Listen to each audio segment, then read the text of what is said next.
You've probably heard the name Project 2025 floating around lately, on podcasts and debates and quiet corners of the internet. Some call it a myth. Others call it the most dangerous plan in modern American history. But what if I told you it's already happening?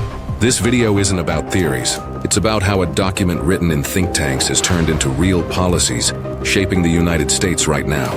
In October 2025, from the people who designed it to the decisions being made under its guidance, this is the story of how Project 2025 quietly came to life.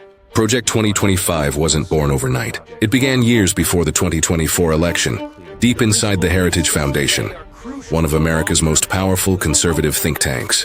From the outside, it looked like a simple transition guide for the next Republican president. But inside, it was something very different. A 1,000-page manual that described exactly how to reshape the U.S. government from the inside out.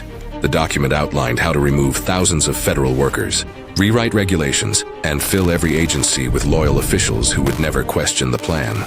They called it a roadmap for efficiency. Critics saw something else. A step-by-step playbook to concentrate power in the executive branch.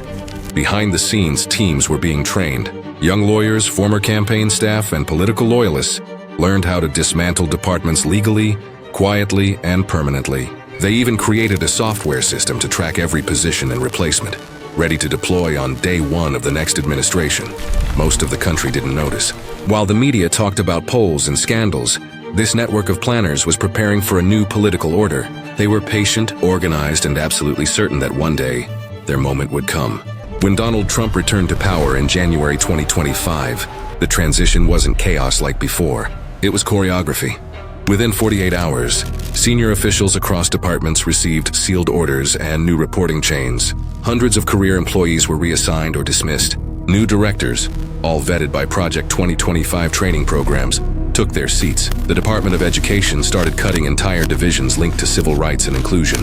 The Environmental Protection Agency froze dozens of climate projects. The Department of Justice began a review of ideological bias. Every decision traced back to the manual. Every signature followed its sequence. Publicly, officials said they were restoring order. Privately, insiders called it the implementation.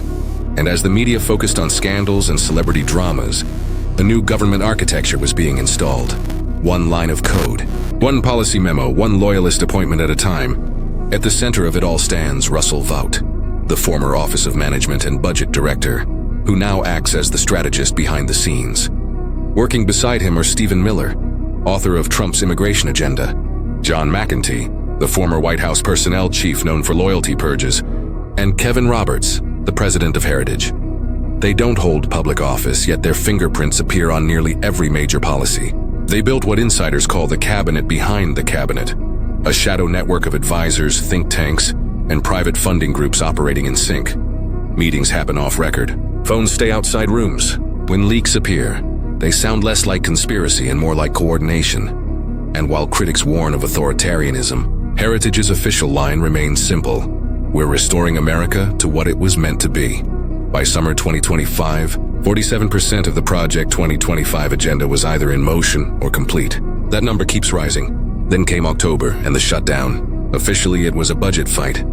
Unofficially, it became the perfect stress test for the new system. Agencies closed, workers sent home. Panic filled the headlines. But Project 2025 networks, contractors, private data centers, consultants, kept working through the freeze. For 3 weeks, the country looked paused from the outside. But inside, power was quietly rearranging itself. When operations resumed, many positions had shifted, budgets redirected, controls tightened. The system had passed its trial run. If this feels familiar, it should. Every generation has its grand experiment. Roosevelt's New Deal, Reagan's Revolution, the Patriot Act after 9/11. Each promised renewal. Each expanded power. But Project 2025 is different. It's not one president's idea. It's a template that can outlive any president. Its authors wrote it to survive beyond elections, beyond terms, to be the operating system of conservative governance for decades. And once an operating system is installed, you don't vote it out. You just live inside it. Project 2025 began as a book. Now it acts as the script for a new era of power. Maybe you agree with its vision. Maybe you fear it. Either way, you're already living in its world. If you found this story interesting, like and subscribe to make sure you stay with us. Because next week, We'll look inside the people shaping the next chapter of Project 2025 and why some believe it won't end here.